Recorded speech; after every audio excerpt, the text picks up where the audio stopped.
I'm Bill Stillman, Master Gardener through the University of Arizona, Mojave County Cooperative Extension. We're a free organization to those who need our help. Today we're going to plant a tree. We have Sally Stevens and Leroy Jackson, each Master Gardeners who have been with the Master Gardener organization for many years. Sally Stevens, Leroy Jackson. Hi. Today we're going to demonstrate how to plant this desert willow. Before we did any digging or selected an area to plant the tree, we called Arizona blue stake. And you could see by the markings on the ground that the various utility companies and cable company came out and identified the locations or non-locations of buried utilities. After we called Operation Blue Stake or Arizona Blue Stake, they came out and identified the areas where the utilities were or were not present. And we pre-dug the hole to shorten the video time a little bit.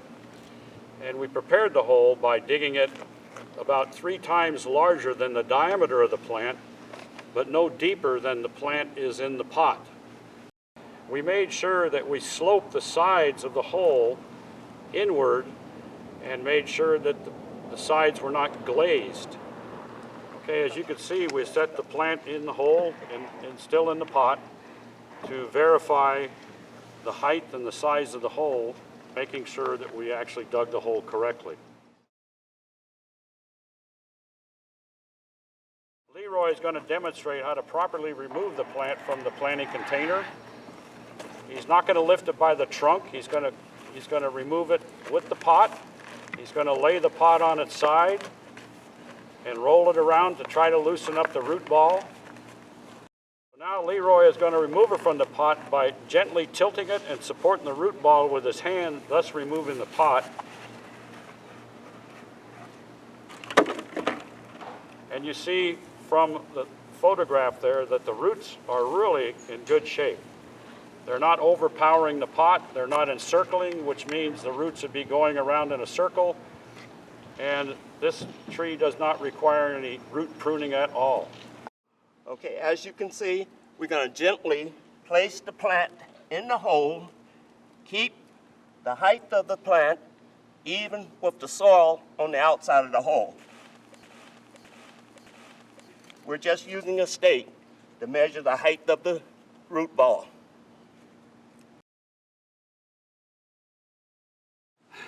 I'm showing you encircled roots. This was an apricot tree. This happened in the nursery. What happened is they didn't transplant the tree fast enough going from larger pot to larger pot, and the roots started encircling. And that's why we inspected these roots on this willow tree to make sure they weren't like this.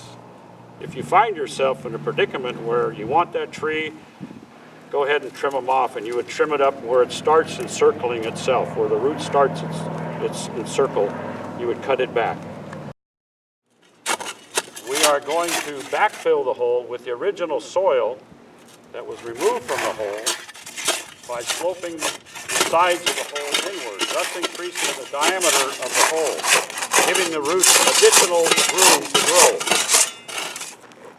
The University of Arizona, through their research, has found that using soil amendments to desert-type trees is not beneficial to the tree growth and is a waste of money and expense on your part if you use it.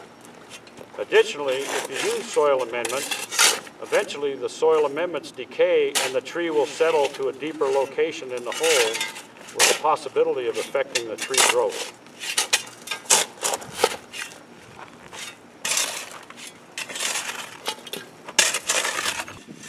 Leroy and Sally have backfilled the hole, and you notice that they haven't stomped on the tree or the hole to settle it down. They're using water instead and allowing the water to remove the air pockets from the soil. Stomping down the hole with your feet could impact the root growth inside the hole by compacting the soil itself. Leroy is demonstrating on how to put a ring around the tree for future watering.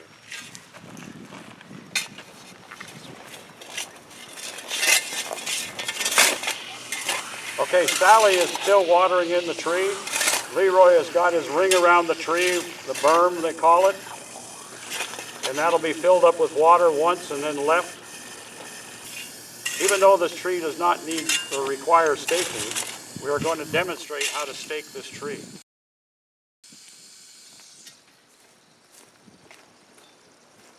Leroy is going to place the stakes outside the root ball area.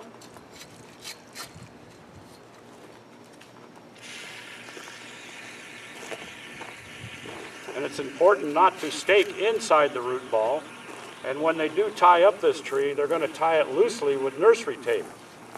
You could use rubber hose or something, but always tie it loosely. Never tie it tight.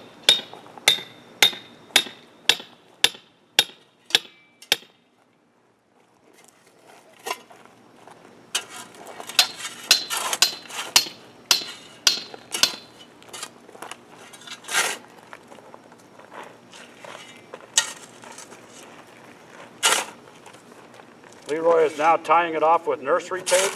That's the green tape that you find at the nurseries or the box stores in the garden section. It's pliable, it's stretchable, and it's flexible. And that's all the things you need for a proper tree growth. You don't want to bind the tree, keep it from moving, because then you don't build any girth around the trunk. You want to allow the trunk to move and builds up girth and establishes a root system.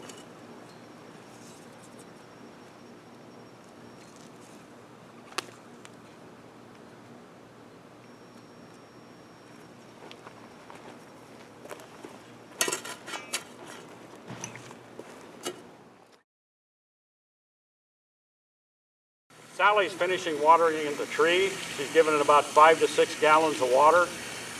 That's about the same size as what the plant was in the pot, a 5-gallon pot. We're going to keep this moist throughout the week, probably watering it every 3rd day for the first week. And then after that, we're going to wean it off. And by the end of the month, it'll probably be on a 7-day cycle. Then after about 3 months, we're going to take it further than that. This is sandy soil, and the water goes down quickly. We're going to probably put it on 11 to 17 day cycle within 1 month. It doesn't take any more water than that. The only thing you do by overwatering is you increase the possibilities of the tree to blow over in the wind, because the roots stay where you water. They don't go out. There's no need for them to go out if you keep watering them every day. And you're wasting water. You're wasting resources. And water is a precious commodity, and it's very expensive in Bullhead City. Okay, as a recap, what we did, first we called Arizona Blue Stake to make sure that we were not going to dig a hole in a place where utility lines are buried. And if you dig a hole and happen to run into utility lines and damage them without calling Blue Stake, you are responsible for the damage. Once we got the okay to dig the hole in that spot or chosen location, we dug the hole the same depth as what the plant was in the pot and 3 times larger. We removed the plant from the container, inspected the root ball to make sure there was no encircling roots, and placed the plant in the hole. We did not amend the soil. It's a desert type tree and does not require amendments. We then backfilled the hole with the soil that was removed, sloping the sides down into the hole. We watered the hole in as we were backfilling. We then built a berm around it to retain water, and then we watered the plant in with 6 to 7 gallons of water.